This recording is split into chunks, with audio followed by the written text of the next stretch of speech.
The operating room fell silent the moment the colonel's heart rate dropped. Monitors flickered in sharp, uneven rhythms, and the sterile air felt heavier than it should have. Outside the glass doors, decorated officers stood frozen, their faces pale with fear.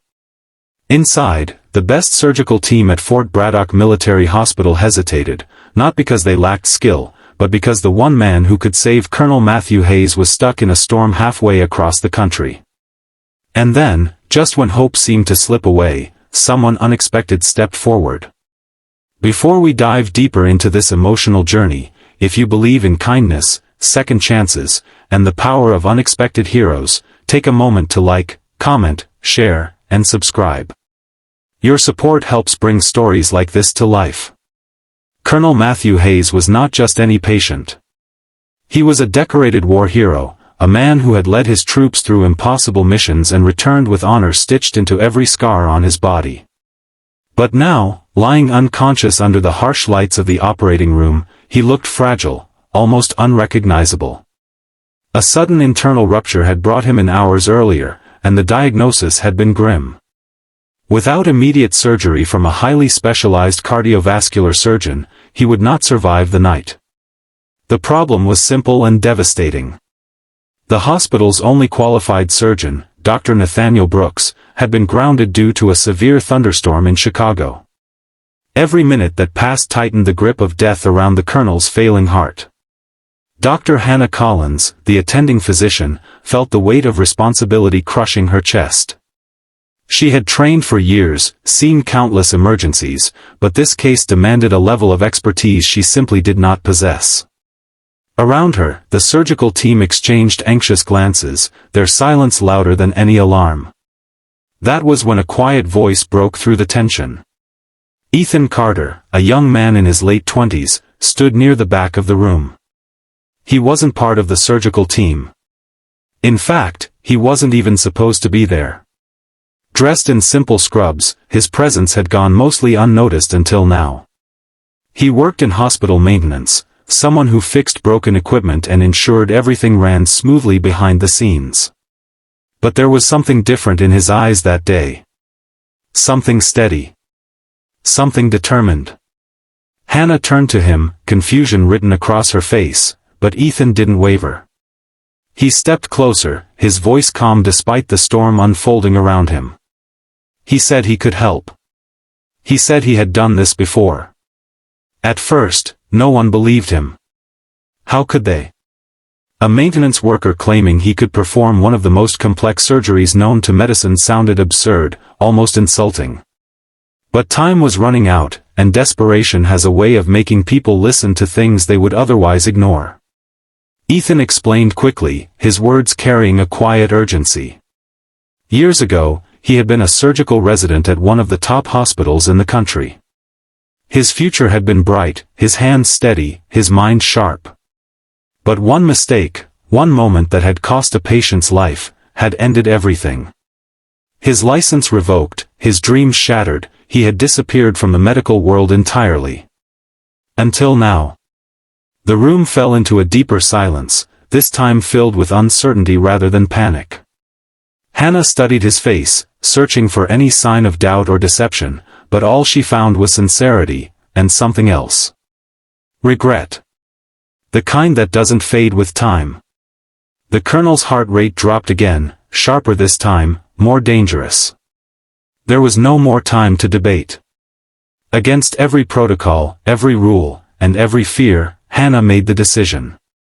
She nodded once, a small gesture that carried enormous weight. The team moved quickly, preparing Ethan as if he had always belonged there. Gloves snapped into place, instruments were laid out, and the room shifted from hesitation to action. As Ethan stepped up to the operating table, the world seemed to narrow around him. The years of doubt, the whispers of failure, the memories of that one irreversible mistake, they all surged forward. But beneath it all was something stronger. A quiet belief that maybe, just maybe, this was his chance to make things right. The surgery began. Every movement was precise, every decision calculated.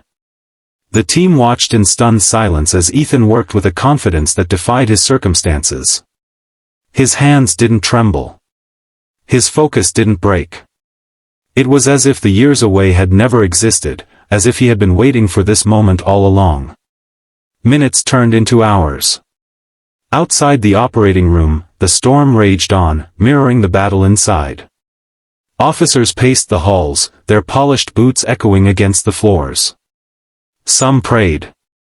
Others simply stared at the closed doors, willing them to open with good news. Inside, the tension was unbearable. At one point, the colonel's heart flatlined completely. The sound of the monitor stretched into a single, unbroken tone that seemed to pierce through everyone present. For a brief, terrifying moment, it felt like everything was lost. But Ethan didn't stop. He pushed forward with a determination that bordered on defiance. Every skill he had ever learned, every lesson he had ever absorbed, poured into that moment. And then, as if answering his silent plea, the monitor flickered back to life. A heartbeat.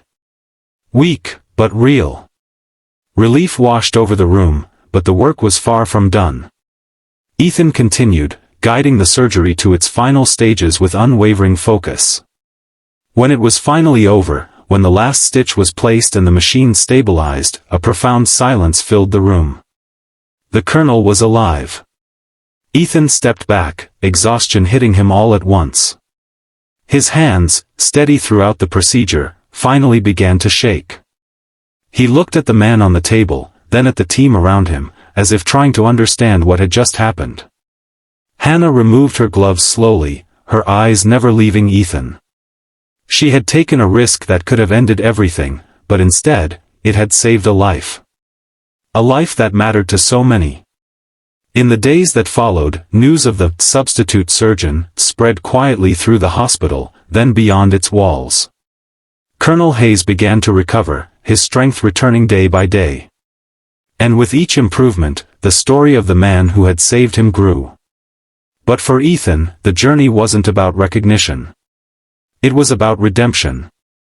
One afternoon, as sunlight filtered through the hospital windows, Hannah found him back in his usual role, fixing a faulty monitor in an empty room. For a moment, she simply watched him, taking in the contrast between the man who had performed a miracle and the one who now worked in silence. She told him the colonel had asked about him. Ethan paused, his hands resting on the machine. For the first time since the surgery, uncertainty crept into his expression. He didn't know what to expect: gratitude, questions, maybe even judgment. What he received instead was something he hadn't allowed himself to hope for. Forgiveness.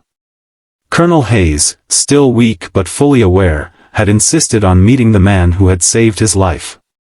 When they finally stood face to face, there were no grand speeches, no dramatic gestures. Just a simple acknowledgement of what had been done. And in that quiet moment, something inside Ethan shifted. The weight he had carried for years began to lift, replaced by a sense of peace he had thought was lost forever. Before we reach the end of this story, if it has touched your heart in any way, please take a moment to like, comment, and share.